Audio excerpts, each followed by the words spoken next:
Europe 1 Soir Week-end. 19h, 21h, Pascal de la Tour du Pin. Et nous sommes avec Jules Torres, Paul Melun dans ce studio. Je voulais vous faire quand même réagir. Parce que voilà, ça fait beaucoup réagir à cette interview d'Emmanuel Macron en anglais qui a été traduite, bien sûr, vous allez entendre ces mots. Puisque vu le contexte de la France, bien sûr, le plus important, c'est Émilie in Paris. Excusez-moi d'être un peu tranché, mais ça m'agace. Je voudrais qu'on réécoute les mots. Non, mais je vous le dis. Voilà, vous allez me dire ce que vous en pensez, a priori. Voilà.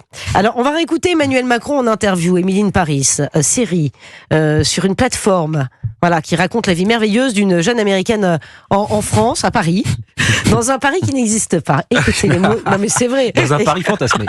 Écoutez les mots d'Emmanuel Macron. J'étais super fier et elle était très contente de le faire. Ce n'est que quelques minutes, mais je pense que c'était un très bon moment d'abord pour elle. C'est un souvenir très positif. Et je pense que c'est bon pour l'image de la France. Je veux dire que Paris est super positif en termes d'attractivité pour le pays. Pour ma propre entreprise, c'est une très bonne initiative. Ont-ils essayé de vous avoir au casting ? Oh, je suis moins attirant que Brigitte. Alors, c'est fort sympathique, hein. Oui. Moi, je ne suis pas adepte de la série Émilie in Paris. C'est peut-être pour ça. Le maire de Rome lui a répondu. Est-ce qu'il n'y a pas plus important à faire en ce moment ? Et moi, je vous pose la question. On est quand Jules même Torres. passé, en 7 ans, du président jupitérien, du président Jupiter, hein, donc le dieu de la terre et du ciel, celui qui contrôle tout, même la République, à Emmanuel Macron, qui demande à Netflix de conserver une série en France et de ne pas la donner à Rome. Si vous voyez bien, non seulement la solitude du pouvoir, mais la déchéance du pouvoir à laquelle on assiste depuis des semaines, c'est quand même hallucinant. D'autant plus qu'on parle d'une série qui représente un Paris en effet un petit peu fantasmé, une sorte de Paris Potemkin, où on n'a pas les poubelles dans la rue, où on n'a pas les embouteillages, où on n'a pas les migrants à la porte de la chapelle, donc on n'a pas le trafic de drogue. C'est un Paris un petit peu fantasmé. Mais il y a Brigitte Macron. Oui. Donc évidemment, ça valait tout l'or du monde pour notre président de la République. Cette intervention à charge, je me dois de remettre l'église au milieu du village et la tour Eiffel au milieu de Paris. Pardon. Il y a quand même, peut-être que Jules Torres d'ailleurs est jaloux du fait que le président de la République parle très bien anglais, ce qui je sais n'est pas le cas de Jules Torres. Mais il est vrai, il y a un point sur lequel on peut donner raison au président de la République, c'est que Émilie in Paris, qu'on aime ou pas, ça a participé au soft power de la France, et que si les gens aiment regarder Émilie in Paris, eh bien ils aimeront notre capitale, ils aimeront notre pays. Donc, se réjouir que eh bien, Paris soit mis à l'honneur, peut-être sous une forme un peu fantasmée, vous avez raison, d'accord là-dessus, mais que Paris soit mis à l'honneur et vu par des millions de téléspectateurs à travers le monde, oui, on a le droit de s'en réjouir et on a le droit de dire qu'il est légitime qu'elle reste à Paris. Émilie in Paris à Rome, pardonnez-moi, ça n'a pas trop de sens. Je ne sais pas où on va le faire, peut-être au Vatican, je ne sais pas. C'est une drôle d'idée. C'est sûr que ce ne sera pas Émilie in Melun. Ouais. Ça, je peux vous le dire. Ne critiquez pas Melun, s'il vous plaît, Jules Torres. Mais il y a quand même une chose, c'est sûr. En effet, l'anglais n'est pas ma langue première. Mais on a des traducteurs qui sont très bons. Et quand j'entends le président nous dire « nous allons nous battre », utiliser le registre guerrier pour parler d'une série. Entreprise, mais enfin, il n'est pas chef d'entreprise, Emmanuel Macron. Le mot entreprise. Ou alors il est chef d'une entreprise qui a depuis qu'il est là 1000 milliards de dettes en plus. Dans le budget, M. Maillard est parti. Donc dans ce cas, c'est une entreprise qui est non seulement faillite, mais qui est en cessation de paiement. Oui, c'est ça. Et donc elle devrait fermer. Donc c'est pas du tout une entreprise. Jules Torres. Bon, voilà, juste c'était.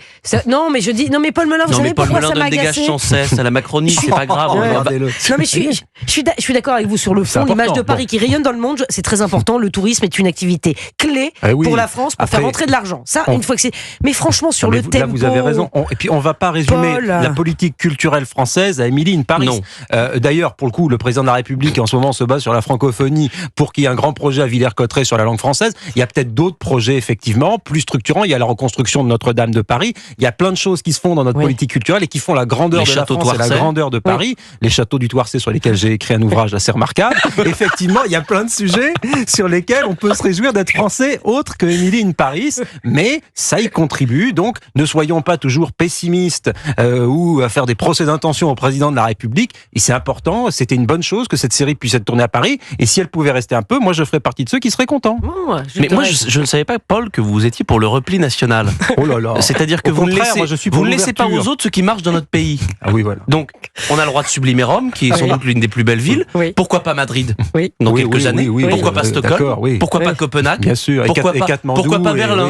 Pourquoi pas Katmandou? Donc, on a le droit de donner ce qui fonctionne en France à nos compatriotes européens. Oui, donc, Emily in Paris deviendra Emily in Rome, deviendra Emily in Madrid, et ce sera très beau. Et on sublimera, on sublimera toutes ces capitales, et on verra, chaque capitale aura sa spécificité. Un point qui nous réunira, mon cher Jules, c'est que Paris a existé avant Emily in Paris, et Paris existera après, et qu'on a fait une formidable cérémonie d'ouverture des Jeux Olympiques, qu'on est visible à travers le monde, et que ça continuera, et que Paris, je l'espère, sera toujours une grande capitale du tourisme à travers le monde, malgré le départ d'Emily in Paris. Oui, peut-être, mais sûrement, mais bien sûr. Moi, j'en suis sûr. Évidemment. On a un pays qui est merveilleux, il faut en être fier, nous, Français. Exactement. À chaque fois qu'on voyage dans le monde entier, les gens nous disent The Moulin Rouge, la Tour Eiffel, les gens sont emballés quand on parle de la France. Il n'y a que les Français qui s'aiment pas. Oh, mais si on adore Paris. C'était pas ça dont on parlait, Paul, je suis d'accord avec vous. C'est juste Emmanuel Macron qui monte au créneau, voilà. Bon. Il en met pas une dedans en ce moment. Il en met pas une dedans en ce moment, voilà. Commentateur de football. Il fait une sortie contre Israël 2 jours avant, il parle des millions de Paris. Là, on a le budget de l'Elysée, alors qu'on demande à tout le monde de faire des efforts qui vient d'augmenter de 3 millions d'euros. Bref. Non, mais ça aussi. Bon, moi, je veux bien qu'on soit très gentil avec le président de la République comme certains. Soyez pas démagogue, Jules. Mais quand même, en ce moment, on ne comprend pas ce que fait le président de la République. Vous ne comprenez pas. Vous comprenez pas. Ce sera l'objet d'un débat, tiens, c'est très intéressant, vous revenez demain, tiens. Allez, oui, je reviens. Vous revenez demain, Paul aussi. 19h56 sur Europe 1.